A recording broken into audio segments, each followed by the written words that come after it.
Maraming supporters ng Kapuso TV host actress na si Pokwang ang nagtataka kung bakit wala siya sa naganap na GMA Gala 2025.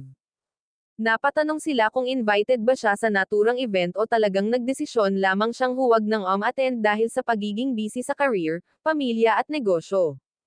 Paliwanag ni Pokwang mas pinili niyang tutukan ang kanyang food business kesa dumalo sa naturang event. Ani nito, nagluto po ako ng paninda ko sa Mamang Pokwang's Gourmet, meron po kasi deadline, mga bulk na order po. Hirit pa ng komedyanang aktres, mas ginusto niyang gamitin ang kanyang oras at energy sa mga kapaki-pakinabang na bagay kesa gumastos at mapagod sa pagpunta sa mga pabunggahang showbiz event. Aniya, attend ka ng gala, gagastos ka, effort ka, tapos lalaitin ka pa ng tao, hahaha, edi magluto na lang ng paninda. Marami naman ang sumang-ayon sa TV host actress at pinuri pa siya sa kanyang pagiging masipag at praktikal na nanay.